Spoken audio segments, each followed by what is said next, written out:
Yo, what's up, everybody? Since you guys all know it is tax season, I want you guys to know that today's sponsor is brought to you by Magnolia Tax Services.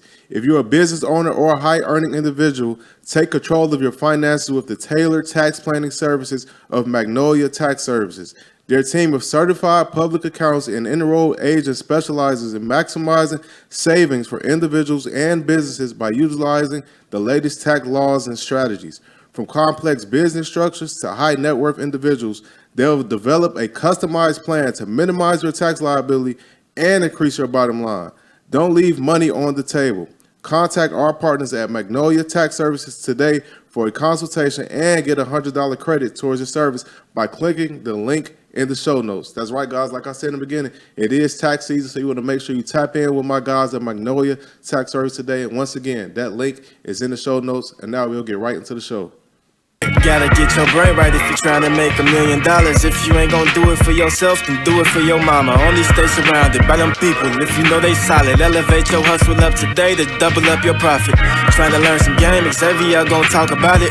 No Deanna, speak that shit that everybody vouching. Ain't no more excuses valid. Get up off the couch and get up in your bag. To your bank account, need an accountant.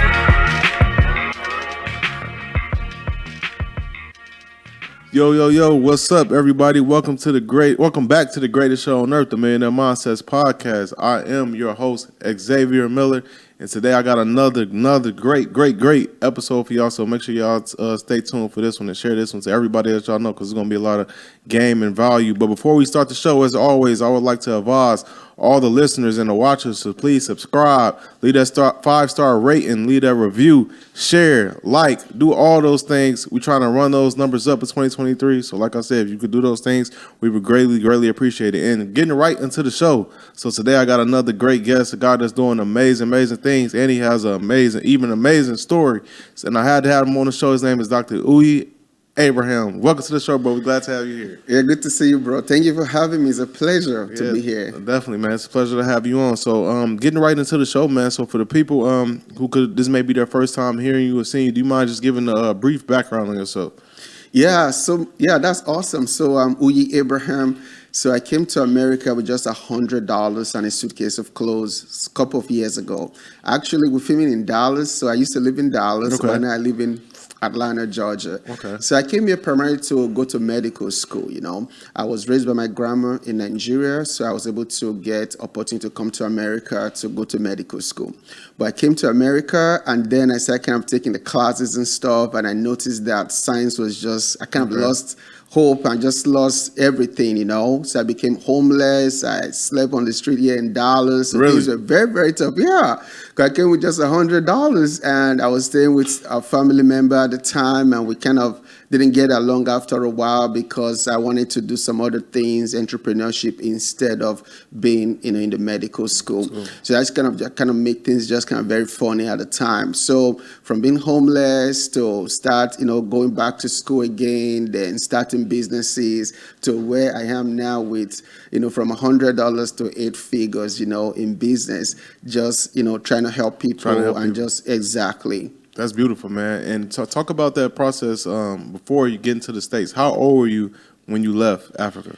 I think I was about 21. Okay, so you was an adult. Yeah, okay. about 20-ish, 20, okay. Yeah. And what was life like back home in Africa? Did you come from like money or anything like that? No, I did not. So I was raised by my grandma, and she was in her 60s at the time before she passed, Wow. And so it was very hard because I grew up with like extended family like we do in Africa. So we had about maybe 20 kids that was being raised by a single mother, and she was also kind of going blind and all kind of that kind of situation. So things were very hard. I remember growing up, we only ate a full leg or thigh of chicken maybe twice a year, which was Christmas and also on Easter Sunday. Like a special chicken was a special occasion. Yeah, chicken wings. Yeah, and wow. So there was things were so bad. Even a yolk of egg, right? I never ate a full yolk of egg except if I was sick or it was Christmas or Easter. That was how how bad and terrible things was growing up. I used to walk miles and miles to school, But my grandma did taught me something, that education was going to help me. Even though she was talking more of like class education because that's all they knew at the time, but she really encouraged me to read books. So I was just reading books like I was going crazy. Educating yourself. Yeah, I read maybe over 500 books before I got to 18 years old because she taught me that education was going to be the escape route out of poverty and lack. She always told me that if I know something, that's something nobody can ever take away from me. She used to say, hey, anybody can give you a house or a car and they could take it away from you, or you can lose it in a fire or flood or anything. But when you are educated, that's something nobody can take that knowledge back away from you. So that was how things were. So I still have that kind of trauma when it comes to eating like chicken. You do? Yeah, because when I eat chicken now, I eat everything, including the bones. People are like, can you just leave some of the bones? I'm like, you don't understand. Growing up in Africa, we barely have chicken. So when we eat chicken, we eat the bones and everything. Even the bones? We eat the bones and everything, So just... Jesus. That's wild, man. Yeah, we don't. If you see many Africans, we don't leave bones like that, except when we become more Americanized, We just eat the chicken, we eat the bones because growing up, we just never had enough chicken, so we just ate the chicken and the bones because you just get little pieces anyway. And what part of Africa are you from? Nigeria. Nigeria, and that's dope. Shout out to Nigeria. Nigeria is in our top 5 countries as far as audience. Oh, okay. Yeah, Nigeria is awesome. like the fourth country with our listeners. So we got a lot of listeners in Nigeria. So they definitely gonna like this one, man. So shout out to Nigeria. So all right. So you moved to the States at 21. So but when did you know you wanted to come to America? Was that like always a dream? It was always a dream. Okay. America is like the greatest country on the earth, and it just... That's right. Yeah, because a lot of people don't know that, I mean, there's no country that is perfect on the earth, right? Every country has its own issues, just like America. But having been to several countries and growing up in Africa, I know America is the greatest. Like, God have really blessed this country with a lot of resources and opportunities that a lot of people just don't take advantage of, That's true, man. But I think when... Like, I have this conversation so many times, and I hate when I see people from here. Yeah. Because like you said, no country is perfect. Every country has its flaws. But I hate when I see people from here that are always, like, down talking the country. I'll be like, y'all don't understand, like, how much privilege we have here. And even myself, I didn't really realize it until, like, I was in the military. And I started traveling around the world, living in different countries and stuff. Then I seen, like, oh, snap, like, we super privileged in America, bro. Like, so when other people come here from other countries and they take full advantage of someone like you, I understand why y'all take advantage like that, because y'all appreciate the freedoms and everything else we got here so much more. Everything in America is just better. I'm telling you, because a lot of people just don't know that, so they just don't know about the opportunities here. Like in Africa, when somebody's really poor, they're really poor, right? There's no social programs whatsoever. Really? No food stamp, no financial aid, no credit card, so no Medicare, no Medicaid, cards. Nothing like that. I mean, now if you have money, you probably can get few banks that will give you credit card, but that's when you're really, really wealthy, right? But for most people that are poor, because Nigeria is like, there's really no middle class. It's either you're really wealthy or you're very, very poor. So the very, very poor people, they really, really suffer. So there's nothing to help them. Like in America, you could be poor, but you get food stamp, you get Medicare, you get WIC, you get free rent, unemployment, all of this stuff. It's not like that in Africa. So that's why when we come from Africa to America and we see these opportunities, you see that many times, especially us Nigerians, we are very successful here because we know what it is to have nothing.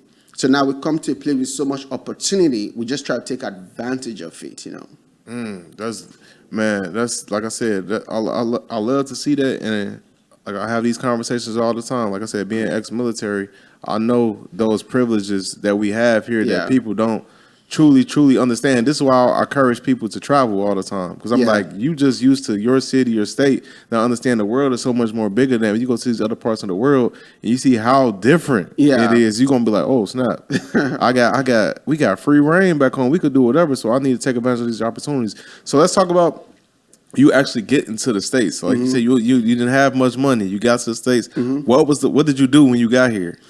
So I came here, just like everybody coming as an immigrant. The first thing is to kind of go to school. So I started taking classes. My dream was to be a gynecologist, a doctor. Okay. So that was my initial goal of coming here. So taking the classes, then doing the sciences, then just found that I just kind of lost passion for biology and chemistry and all of that kind of stuff. A lot of school. Yeah. Then I felt like entrepreneurship was the route for me. And then I just started, switching there and there, back and forth. That here in Dallas, I was, do all kind of jobs. I drove the school bus. I worked at restaurants. I was just walking my way, trying different things until I got to where I am today. And that's why I always tell people, what you start is not always where you're going to end, right? But you just got to start. Entrepreneurship, I do software coaching, all this kind of stuff today, but that's not how I started. I think my very first business, I started building like websites for people for like $400 a piece. From websites, I started doing printing, graphics, photography, videography, right? Just started doing business and learning the ropes and just kind of building my business muscles to just kind of get me to where I am today. Where you were. Okay, yeah. That makes sense. And what was it? What year was this that you came to the States? I think I was there about 2002. 2000. Oh, wow. Yeah. Damn, 2000. So what was the first job? I think my very first job, I worked at Lowe's Theater. That was in Houston, Texas. Lowe's Theater? Yeah, Lowe's Theater. It was like $6 and maybe 15 cents an hour. So, and remember just coming from Africa where there was no food and all of these things, Was you appreciative of that? Of course, I was very appreciative of it. Yeah. Working at the movie theater and cleaning the floor and getting paid $6 an hour. I felt like I was wealthy, Going from, because I had to calculate that in Naira, which is the currency in Nigeria, right? So making nothing in Nigeria, coming and having $6 an hour, I was like I was wealthy in Nigerian currency, That's crazy. Yeah. Yeah. So when so was it ever a point that you realized, wait, this is nothing. $6 an hour, this is nothing. Yes. Did it get to a point? Yes, it was really after I got married and I had my first daughter. Okay. Then I was at that time, my job was paying me about maybe $11 or $12 an hour. Then I did the math and I'm like, I can never provide the life that I want for myself and my family working $11 an hour job. So I have to figure out something different. And that's when I started kind of testing entrepreneurship. I found that for me to be successful and become wealthy, I have to do business for myself and do business, and that's how I got into business. That make a lot of sense. When you having that family is that eye opener when you got people that you need to look out for. So that make a lot of sense. So did you? Because that was going to be my next question. Did you come here married? But you came to the States as a single man and then got married. Yeah, and I got married. I think I got married 2 years after I came to America. Okay, so is your wife from Africa as well? So she's technically Nigerian American. Okay. So that means her parents are from Nigeria, but she was born and raised in. So Houston, she's Americanized. Texas. She's Americanized all the way, all the way. Okay, oh yeah. So dang. So talk about that though, because having a job making $6 an hour, meeting a woman and marrying on that kind of income, like how did that work? See, that's why she's like my blessing. She's like a miracle lady, Really? Yeah, because when she found me, I had nothing. I only was making about $10, $11 an hour, at my job. And I told her that, I have big dreams. I was going places. If she married me, then I'm going to take her around the world, that I'm going to be a millionaire. I'm going to retire her before she was 30. Ooh, and you told her that when you was making $6, $7 I was talking a big game, but I had a dream, dog. Right. I knew where I was not where I'm going to always be. I knew there was something better, greater, that God was going to take me somewhere. But I needed somebody to believe in me and to partner with me, and so we can build together. And every other woman, when they saw my situation, single man, just came from Africa. I didn't have no bed. I had a futon. I had no, dining set or whatever. My office desk was my dining set. When you open my fridge door, it was all white because there was barely any food there. So many of the women, they'll come in, they'll be like, no, I was just too poor for them. But when she came in, she was not interested in what I got now. She just saw that there Who was you were. potential in me and where I was and where I was going. And she just believed in me, and we built together. In fact, it's so interesting that our wedding, we could not even afford anything at our wedding. This will shock you. Our wedding dress was the only thing I was able to afford, and my suit. And I bought a wedding dress for $25 off eBay. And I spent, $50 off eBay, then $25 to dry clean it. Yeah, the buy then dry cleaning. I dry cleaned for $25. Then my suit was like $100 from KNG. Then our moms came together and paid for the ring and the food and stuff for our wedding. So we started from nothing. But she believed in me, and we worked together, and, we're doing big things now. That's amazing. So when, because you came in the States in 2002, and then you got married like 04, 05 around that time. 04. 2004, yeah. And you still, at this point, you're still not making a lot of money. So when did it happen for you to start that income jump? When did that happen? I think that happened around maybe 2018. 2018? Yeah, so there was a couple of years kind of doing, under six figures, but 2018 was when things began to just kind of open for us bigly, because then I understood that one of things that was holding me back was mindset. Really, your mindset? Yeah, mindset. So I noticed that people were making 6, 7, 8 figures, were not better than me, they were not smarter than me, but they were just more exposed to opportunities and to people and environments that encourage them to dream bigger and to achieve bigger things, So that's when I started changing the type of books I was reading, and started going to masterminds and investing in coaches and mentorship.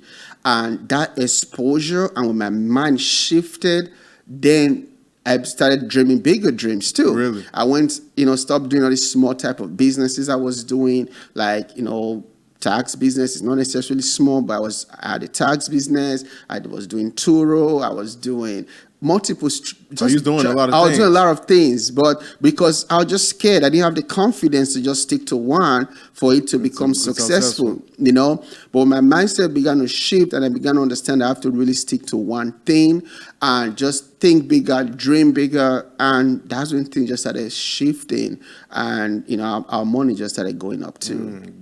I think there's a huge lesson in that, bro, because so many of us, when we become entrepreneurs, we're focused on getting rich. Yeah. And in that process, we want to do this. We come 4 or 5 different things we've all ventured into. But the reality it is, when you into all these different things, you're not given an opportunity for that one thing to just blow, because your energy is all over the place. It's like you might be getting $5,000, $10,000 making doing this thing, $5,000 doing something else, but it's like you could be getting $100,000 a month if you just buckled it down to one thing and put all your energy into that. But a lot of times we don't focus into that because we got that what's to call it, the shiny object syndrome. Everything we see, we like, I want to do that, I'll do that, without realizing a lot of times that stuff really just sets you back, because you could just, I know even a year or two ago, I talked about how I was into several things. Then I cut I don't want to say it's fat, because a lot of them was profitable. Yeah. But I realized I needed to just focus on one. Yeah. And it was podcasting. I was in a lot of other different things. I said, I'm cutting all that out. I'm making podcasting my main 100% focus. And I've been doing that since then. So that's a major gem you just dropped, bro, for the listeners, that you do need to cut that fat. Yeah. It's only 24 hours in a day. How many things can we really focus on efficiently and get done at scale? You know what I'm saying? Especially high level stuff like that. So that's definitely bro. It's just like, if you're trying to chase 2 rats, right? You're gonna miss both of them. Miss both of them. Because one's gonna go this way, one's gonna go the other way. But if you just focus on just one, right, you can just put all your attention into just catching that one. No, true. And even right now too, owning a software company and teaching people how to turn their knowledge and expertise into courses and online businesses, the same thing I also teach my students as well. I used to tell them to focus until they hit $100,000, but now it's so easy to hit $100,000 now. So I teach them to focus on one thing, one niche, one customer segment until you hit your first $1 million before you can switch into something else. And let me tell you something too. A lot of people think $1 million is a lot of money, because they look at it like, oh my God, it's $1 million. But when you look at the math, you see that $1 million is relatively easy to achieve. For example, one of my programs, I do have a course called The New Rich that helps people to turn their knowledge and expertise into online business and create income and impact. So I sell it for $14.97, right? So to me, to make money, you have to set your goal, right? Then reverse engineer and see what your numbers are, see what the math is. So if it's $14.97 and it's $1 million, so when you divide $14.97 by by 1 million, it's about 700 pieces that needs to be sold. So then if I need to make $1 million from a course, a membership, or any type of business, right? And I always tell people to go with high ticket, kind of products, at least over $1,000, because the math just works in your favor. If you're trying to sell an ebook or some kind of membership or something that's like $20, $50, if you don't have a lot of influence, a lot of attention, it's just harder to hit $1 million, right? Because you need 5,000 pieces of items to be sold. But that 1 to 5,000 is easier. So $14.97, $1 million, so I need to sell 700 pieces. So now the question is what do I need to do to get 700 people to buy my product for $14.97 to make my $1 million, right? So then attention, you gotta get attention because it's a numbers game. You're probably going to convert 1 to 10% on average of the amount of people get exposed to you, right? So if you're really, really good, you're probably good 10%. But if you average like most of us, you're going to convert 1 to 3%. So if you do the math, you're going to see that you need to find a way to expose yourself to at least 1 million people, right? To do your easy 700 to 1,000 people to buy your course or membership or program between that $14.97 to $2,000 each to hit your $1 million. So when people look at the math, I always tell my students, money is math. Once you understand the math and the math makes sense, then it's not a question of how do I make $1 million. It's not a question of how do I get my course, membership, program, podcast, whatever, to the right number of audience so I can just convert my 1 to 3% to get my numbers. You get what I'm saying? No, I get it. So when I started thinking like that, so that's how I, hit my goals. Like I told you earlier, my wife really, she married me when I had nothing. So, and I promised her I was going to retire her, which I did when she was 30. And by the grace of God, she's never had to pay any bill. That's beautiful. Whatsoever. Credit cards, nothing since when she was 30 years old, because God have helped us to do that. Then last year, I wanted to give her a gift also just to appreciate her. So I bought myself a Rolls Royce, and I kind of felt bad because she's been like rocking with me from day one. So then I decided I'm going to buy our own Rolls Royce as well. So the budget was $350,000 for a Rolls Royce. So then money's math, right? I was going to buy with new money, not old money. So what do I need to offer for 300, to make 350? To make 350. Exactly. So I put a program out for $1,000. I just need 350 people to buy it. So for 350 people to buy it, I need to expose myself to at least 350,000 people so I can convert 10%, right? So it's money, it's math, it's math, it's attention. And I got to say this too, because that's one thing a lot of people don't understand. A lot of people think that online business or making money online is not working or only works for certain people. Yeah, it works for people who get attention, right? Attention. That's the reason I'm doing this podcast today. Attention. Let me tell you that story real quick, because now you're getting me fired up now. Go ahead. I was on, and sometimes you don't know who's watching you. Attention doesn't have to be also to like volume in terms of the number of people. You also have to do with the quality of people, right? So I did a podcast with David Chance, right? Shout out to David. That's my guy. Yeah, Sleep for Suckers. Probably 2021 or so. And doing the podcast, just vibing, just having conversation, and somebody had found my information and sent me an email and say, hey, I saw your podcast, it really, really touched me. And I saw that you're doing, you have a software, and it's the first, Vonza, the first black-owned, all-in-one creator software to create courses and memberships and all of that stuff. He said, I want to invest in it. I was like, who is this person just sending a random email that want to invest, So I wasn't taking him seriously, Right. but he eventually asked my phone number. So I sent him my phone number, and we talked a little bit. He said, I just want to fly into Atlanta just to meet you in person, make sure, you're kind of a real person. Then I want to invest. I said, okay. And he came to Atlanta and said, what do you think the valuation is? At that time, I said, $10 million. He said, okay. He said, what about if I put first $100,000? What will be my equity? I said, 1%. Bam. Ready to check $100,000. Really? From a podcast. podcast. Right? So attention. So if somebody's watching right now, do everything to get as much attention as possible, because attention is a new currency. It is. Is the value? It is the new currency, Yeah. and that's so much value that you just said. Because this goes into the power of social media. This is why I always preach. Social media is like the most powerful tool in the world right now, especially for any entrepreneur and business owner, because it gives you that opportunity to reach all these people. Yeah. And these platforms are free. Yeah. You know what I'm saying? So you could get on Instagram, you could get on Twitter, TikTok, make a post. If you don't have a following, granted, you might not reach many people, but if you do, you know what I'm saying, that's a plus right there. And getting into podcasting as well, I'm trying to think of how to put this.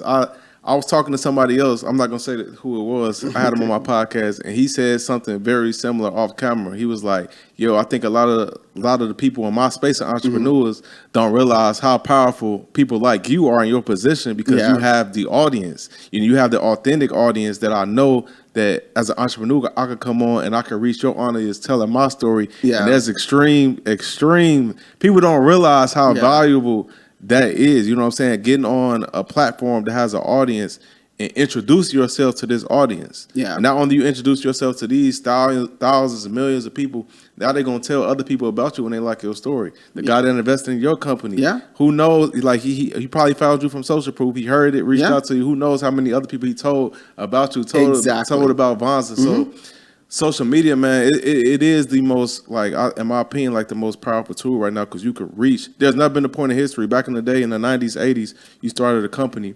You know how you had to reach all these people? You had to do billboards, hired, maybe do radio if you could get a connect. That was very hard to do at a point, getting on the radio, but billboards, paying to get in the yellow pages, making ads and stuff like that. And even then, your reach was very limited, because if you do a billboard, is connected to how many people is driving down this highway, driving down this street. But on social media, you make a post, somebody in China can see this, Nigeria can see this, and I'm in Dallas, Texas. So that's the power of the internet, and I just want people to realize that.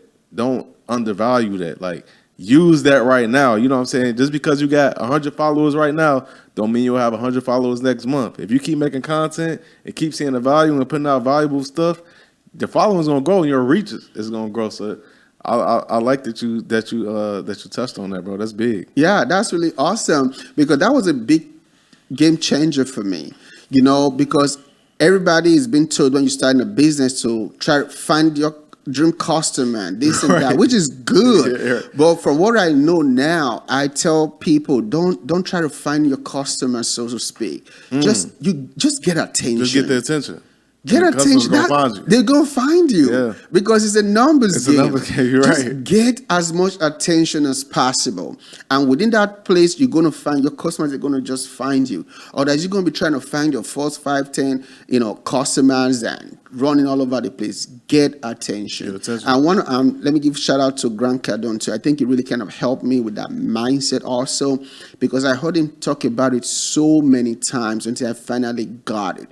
And that's why it's probably one of the only few people I know that is doing 150 million a year just from his courses and membership. A year, just from courses and memberships, because it's figured out to get attention. Because attention is revenue. Once you get attention, that's why if you look at some people that are making money on this space too, they always there's a backstory. right? They've been somewhere. They either the influencer or they are popular or they've been on some Real Housewife of Atlanta or some some show on TV or whatever. Now I was looking at one guy the other day and he was just blowing up so fast and he was making all this money and stuff like that. Then when I researched, I said, oh, okay, he's been on this. That it was in a couple of podcasts that have millions of subscribers. Yep. So I'm like, okay, I got it because it's a numbers game.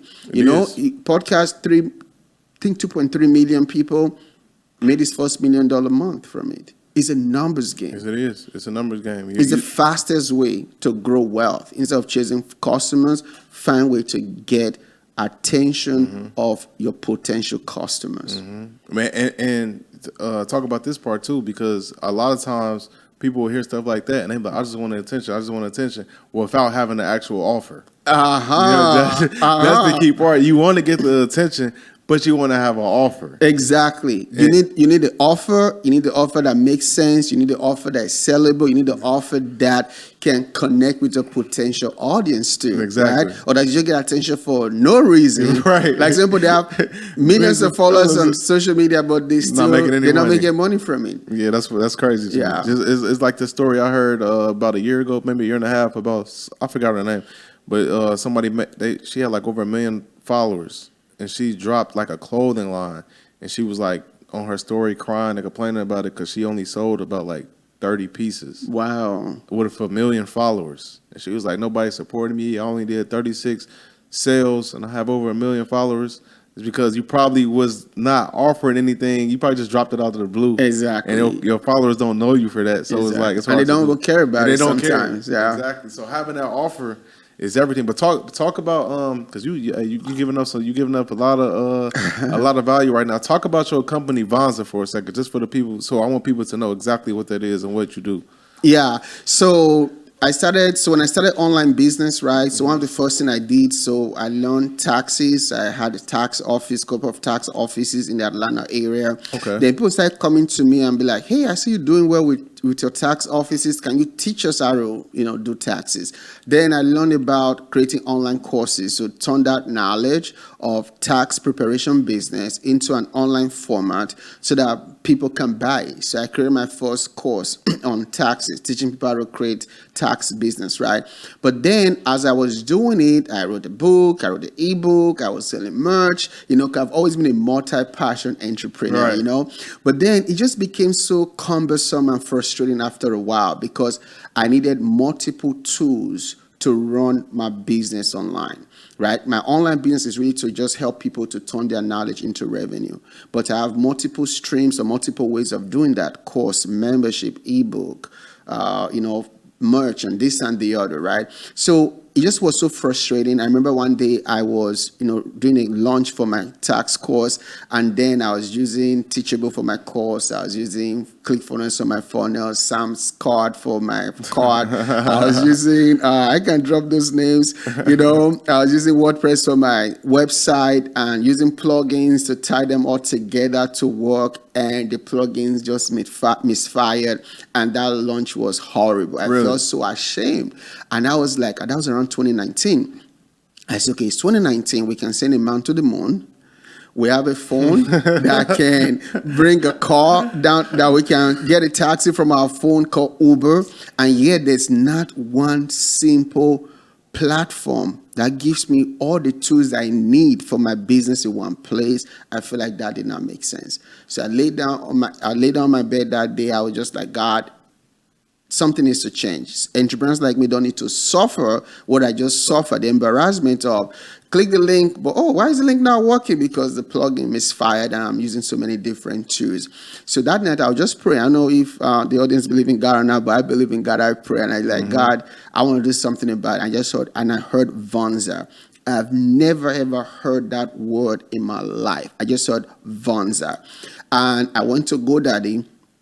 I saw that somebody else already had the domain Vonza, but they wanted $10,000 for it because the 5-letter word is a premium domain. And I went to GoDaddy chart and say, hey, can you help me to get a better deal? And they went back and forth. This is like 2, 3 a.m. and the person was not budging on $10,000. And God said, just do it. I just put my American Express card, I bought the domain name Really? Vonza. Yeah. Then got the domain name, and now I'm not a technical founder, so I'm not a software developer. So now I have a dream to make online business simple for everybody. So that doesn't matter if you are 64-year-old or you're 16-year-old, if you have a knowledge, a skill, expertise, or a merch to sell, anything to sell or create online. I want to make it easy for anybody to get started online. So that was how Vonza started. So again, I'm not technical, so I have to put team together. And just a word of wisdom for people listening right now. When God gives you a big dream, there's always going to be obstacles. Facts. But you don't stop. The very first team I hired out of, I probably shouldn't say the country because I'm trying to bash in the country, but they scammed me of $100,000. And I was the first version. They said they could build it. They couldn't. I was discouraged. I almost wanted to quit. But my wife encouraged me to keep going. Then I found out CTO, and then he began to work with me to build our full engineering team. So that's how we started Vonza, to make it easy and simple for anyone to create and sell online without using multiple tools. So before Vonza, you had to use all these different tools to do different things. But Vonza just consolidates them in one simple platform, all in one place, and they work so perfectly. So, for example, you have a knowledge, you can create an online course, your membership, SMS. Right now, we're the only and this is another thing too. Though, when we started Vonza around 2019, I was out there talking to some other tech companies, went to Mailchimp and some of these other places, and they were telling us, just stick to one thing. Why don't you just do courses? Why don't you just focus on one thing like everybody else? But I'm like, there are people like me. They don't just do courses. They run a business online. They need multiple tools to run their business. I want to solve that problem for them and making it simple and easier to run their entire business in one place, so they don't be all over the place, right? And they say don't do it. But now many of those companies now, they are not trying to become all in one. Kajabi, Teachable now does this and that, all these other people. But when we started, we're the first true from the ground up, built as an all-in-one platform, because I had the pain of trying different tools, and they're now working well all the time, and just trying to make it simpler. So that's what Vonza is doing. And in about 3 years now, we are the largest. I think there's other kind of black-owned platforms coming up here and there, but we are the largest and the fastest growing black-owned creators platform on the, at least in America. We have just crossed 15,000 customer signups in 15 years. Sorry, in 3 years, 15,000. We just got a recent valuation of $30 million in under 3 years. Yeah. And now we're getting calls. Yeah. We're getting calls from some really heavy hitters in the black community that want to kind of partner with us and try to be a part of this, because my dream is to make it the first black-owned creators platform to hit $1 billion in valuation. Yeah, so that's the goal, and to really empower our culture. I'm unashamed to be pro-black when it comes to our software, because we are so left out when it comes to technology, banking, right? True. And sometimes it breaks my heart, just to kind of go a little personal here, when I see black entrepreneurs want to just settle for 6-figure, 7-figure, 8-figure, 9-figure. But all these white dudes, they are building software technology for billions of dollars. You know, the founder of Kajabi, there are two founders. One of them is my friend. The other one, they just sold Kajabi about 2 years ago for $2 billion, right? In 8 years, white dude got cashed out over $500 million, right? But we want to be talking about 6-figure, 7-figure. But the money is in banking, is in technology, is in software. That's because you can sell in multiples, right? So our dream is to be that platform for black and brown entrepreneurs where they can really succeed with their online business. Yeah. You just gave a lot of powerful game, and I want to say salute and congrats to you, because those are huge accomplishments, especially coming from overseas and being in America, being here you've been here 20 years now. Yeah. And it's people that have been here for 60, 70, 80 years don't accomplish 10% of that. So I want to say salute and congrats to you. That's a huge accomplishment, bro. But I want to ask you this. This is because I know you, with you coming from Africa and coming from Nigeria, I got to ask you this because we know people try to attach a stigma onto Nigeria's. And we're like, that's just what it is. Especially I get asked that a lot. People get asked that a lot. A lot. That's it. It just popped up in my head. I gotta ask that because that's you will see sometimes when people say anything about Nigeria, they'll say, "Oh, is they scam?" Is that something that people try to put on to you? Has that been something you had to overcome a lot? A lot, every day, and Wow. that's one of the reasons too why now I'm also trying to get some partners to also kind of help put that extra credibility, Right. you know, because when you're Nigerian and you have an accent, when you have an accent and you're Nigerian, people, there's always that kind of trust factor. People are like, oh, can I trust? Is it, you know, I've never scammed a person in my life. I don't even know how they do that. But I do know that a lot of Nigerians are known for scamming people. And it's unfortunate. And I think because there is a hustle culture in Africa, right? So we have nothing. So people have to kind of get creative to try to figure out a way to survive.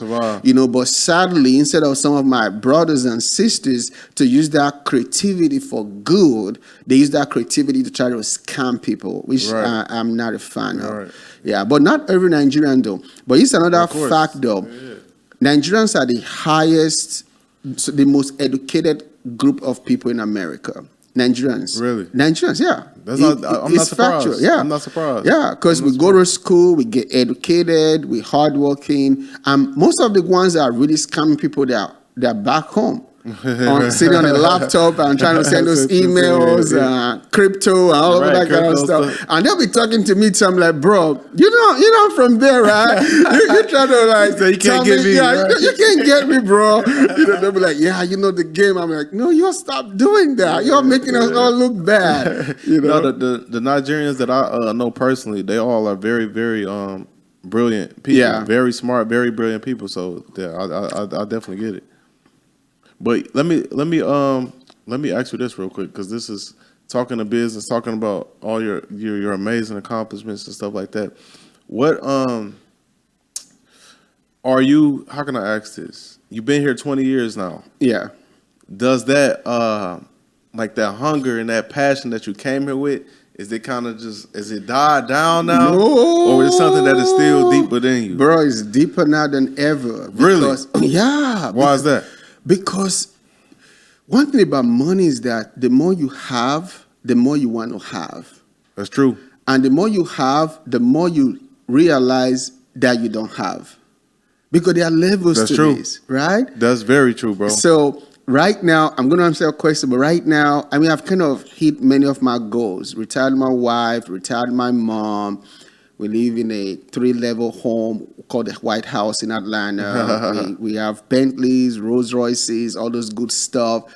But now, I'm now hanging out with guys that own private jets. It's a different level. Different level. It's a different level. Yep. So now, I've been studying a lot now, watching a lot of YouTube videos on private jet ownership. And this is the very first time I'm announcing it's my next 1 year goal to own my own private jet. Really? Yeah. That's what you're going because for. money is math, right? So I've figured out the math and it makes sense. People say, oh, it's expensive to maintain. Do the math, right? When you do the math, you do the calculation, it's doable. So that's my next goal now, to own my own private jet, right? But to do that, that means I got to bring in new money to do that. So the hunger, and not only that too, but also to give him back. Because another reason why those of us from Africa, where we hustle really hard, is because we got families that rely on us.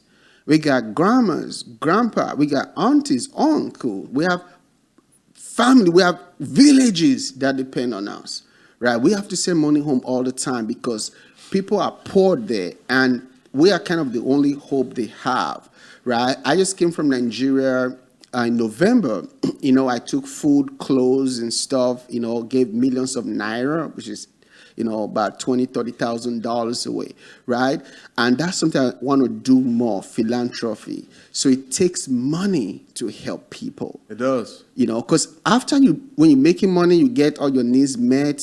What else? How many next? more cars? How many more houses? How many more clothes you want to wear, right? Yep. So now it's about putting people on and helping and changing lives. So that's why the hustle now is stronger than ever.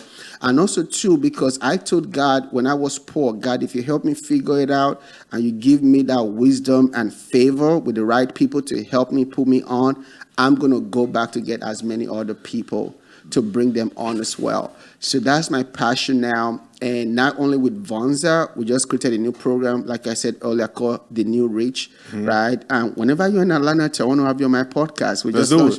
I'll be in Atlanta soon. So good, Let's make it happen. good. Yeah. We just launched our new podcast too over there, and the goal is just to educate people and just help people to come out of that mindset issues, that fear, that insecurity, whatever it is holding them back, so that they can break free and they can become wealthy through the new system, which is online. Instead of the old way of billboards and all of all that kind of stuff. Yeah.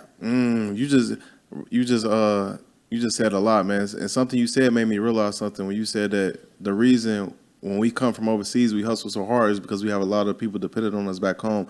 That made me realize, in my opinion at least, the reason why so many of us in the States are so lazy, not because we have a lot of people dependent on us, because we can depend on a lot of people. Exactly. We still have, if all fails, we could go to mom, we could go to dad, we could go to grandma, we go to granddad, we go to aunt, we go to my PPP brother. loan. PPP, and if that, that's what I was gonna say. And if all that fails, and none of that, exactly, and none of that works, I can go to the government. Exactly. So, and then that part, like you said, you got PPP. You got WIC. You got financial aid that you can use to pay your bills that you don't get in Africa. That's why I'm independent. I vote Republican and Democrat. But sometimes too, there's a reasoning to some people that are anti, this kind of just giving black people just enough to kind of keep them happy, because it holds people back. Because if you don't have anything pursuing you, you're not going to run as fast compared to when you have something pursuing you.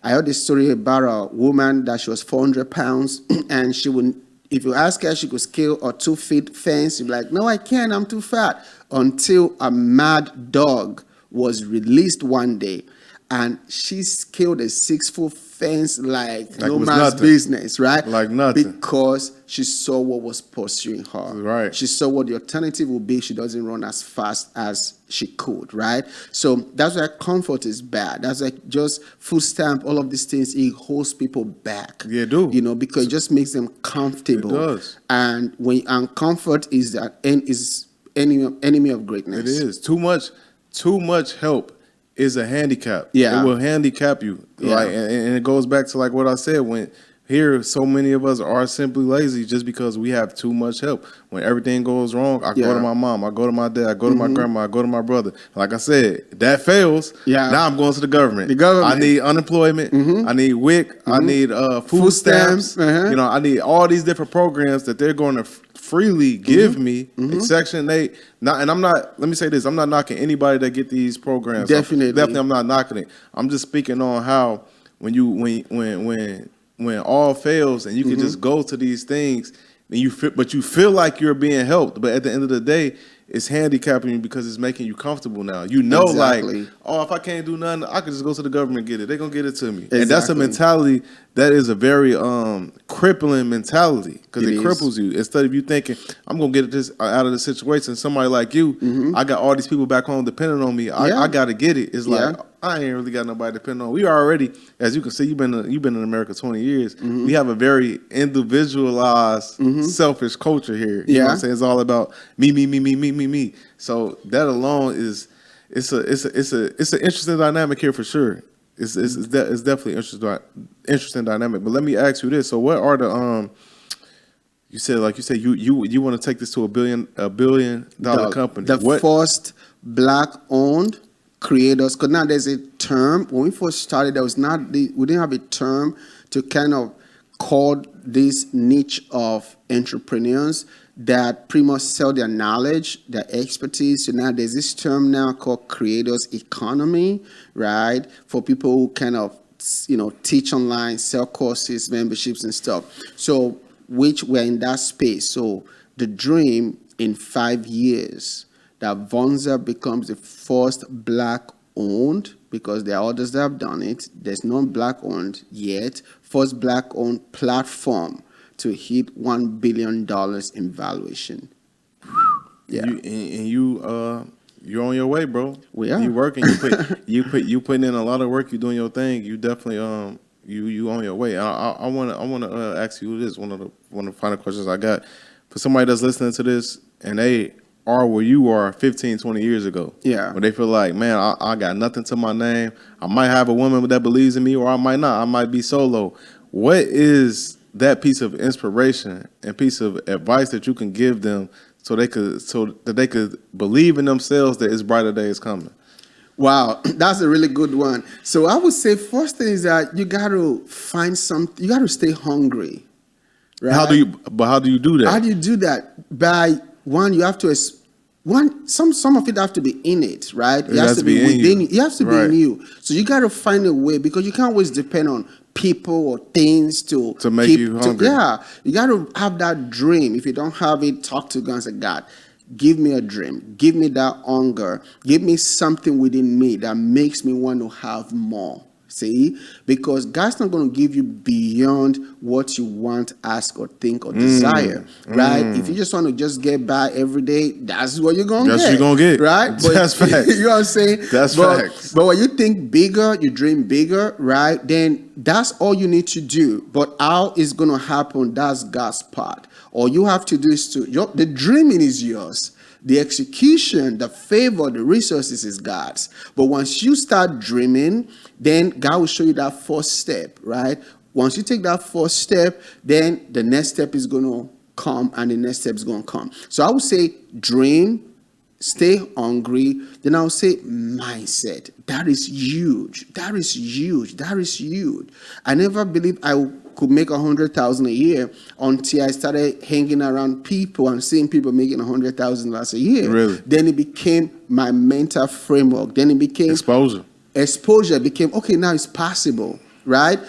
Before I got my Rolls Royce, I was at let me shout out to Nehemiah Davis. I was at his mastermind, and there was his Rolls Royce, his body. Joshua was there with his Lambo, and we were allowed to take photos and sit in it. And when I sat in his, because before then Rolls Royce was like a dream car, a wish, a desire.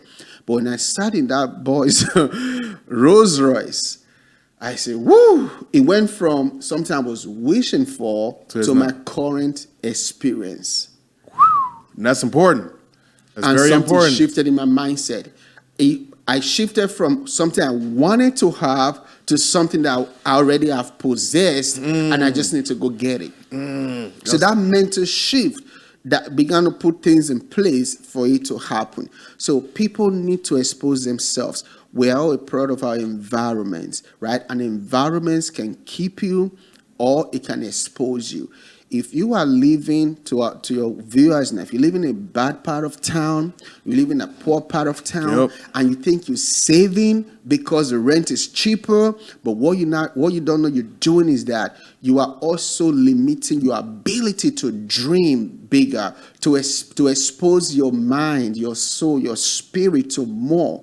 That's like people who grew up in the hood or ghetto tend to live and die there. They never get out of that place because the environment contains them, right? So if you live in an environment that doesn't inspire you, move. I don't care if you move from a 3-bedroom to a 1-bedroom, move environment, move location, move exposure, go to places, go to events, because the mind is like a sword. It's like, yeah, it is. Right? Everything and like a sponge. Like a sponge, you just keep taking it. And when it takes in enough of that stimuli that you desire, then it produces. It just happens.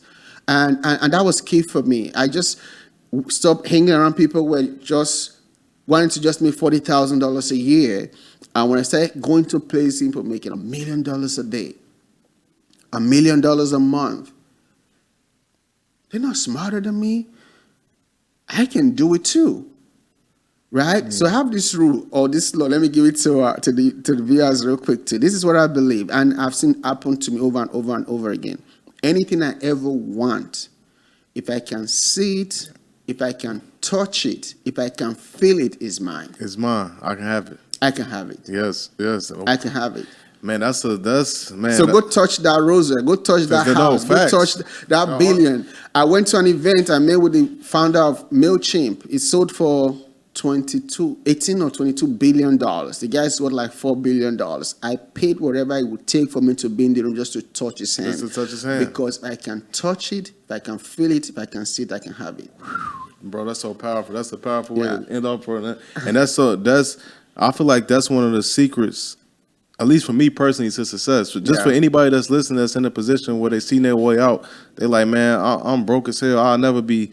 Get out of that environment. Yeah. Go to that car dealership and just look at that car, touch that car, get inside that car. Go to that nice mansion or high rise. Go do all these things because it's gonna make you like, wait, this is not out of reach. This is possible. That's all the things I live in a high rise now. Before I lived in a high rise, before I could afford a high rise, and I was driving a Nissan, living in a regular apartment, I went and toured these things. And then when I toured it, like you said, my mind just was like, wait, this is attainable. This is not out of reach. When I'm in a building and I'm seeing regular people that look like me, I'm like, wait, I can do this. This is not something crazy. Driving a nice car, I'm like, I went to go see the car first, way before I could afford it. I went to go see all these things up, and that not only did it open my mind up to let me know it's attainable, it gave me a target to reach for. So having that target naturally keeps me focused and keeps the distractions out of reach, and everything is just tunnel vision because I got a target now. I've seen it. I've been in that nice house. I've been in that mansion. I've been in that high rise. I've been in that car. So I've been in that luxury store. I remember when I was broke, I used to go to Saks all the time, bro. My mom probably used to be sick of me, like, we going to the mall for no reason. I'm like, I just want to be around this stuff so I could get this. So when it happens, I could feel it. And me feeling it, it's kind of like, in a weird way for me, it's kind of like a what's it called? Law of attraction. Law of attraction. Yeah. That's what it is for me personally. So, bro, I know from firsthand, that's powerful, bro. For y'all that's watching, please go toward that that mansion, that high rise, that nice whatever, that Lamborghini, whatever. Go look at these things. If you want to watch a nice watch, go look at that watch. Ask, can you try the Rolex on? Do all those things because it's going to turn you up. You're going to be, when you put that on, you're going to feel like it's yours. It's not yours, but you're going to feel like it. And that feeling is just going to be everything. It's everything. It's everything, man. And I just want to say that before we wrap up. But before we wrap up, I want to say, first of all, I really, really, really appreciate you flying out to Dallas, coming on the show and dropping a lot of game and a lot of value. Like, I know my listeners and watchers are going to love this episode. And secondly is plug in all your stuff where people can follow you, become a client, become a customer, get merch, everything, like plug it all. Yeah, so thank you so much, Xavier. This is amazing, and it's like meeting a celebrity. I watched a couple of episodes, and I'm like, I want to be on this show, you know. Thank you, man. For making Appreciate this happen, you know. So there are really two I'm going to really push today. One is Vonza.com. Yep. In fact, today we just released our freemium plan, you know, because we also saw to a lot of people, they don't have, you will think that $99 a month should be easy. Some people, they just can't afford it, or they just don't have the faith to afford it. So now we just released a new free plan whereby use all the features free forever and only pay when you make money, right? So when you make money, you pay a small transaction fee of 10%. That's dope. So if you don't make money, you don't have to worry about paying. So you can just go to Vonza.com, VONZA, repping Vonza chain too. You know, Vonza.com, create a free account. Then also too, for personally, for my coaching, my courses, merch, podcast, everything else do is thenewrich.me.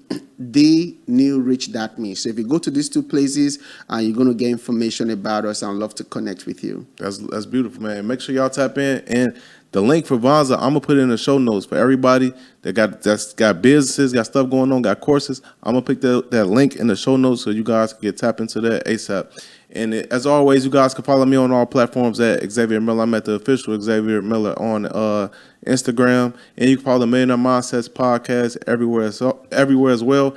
And that's all I have for you guys on this episode of the Millionaire Mindsets podcast. See you guys next episode. Peace. Gotta get your brain right if you're trying to make $1 million. If you ain't gonna do it for yourself, then do it for your mama. Only stay surrounded by them people if you know they solid. Elevate your hustle up today to double up your profit. Trying to learn some game, Xavier gon' talk about it. No Deanna, speak that shit that everybody vouching. Ain't no more excuses valid. Get up off the couch and get up in your bag. To your bank account, need an accountant.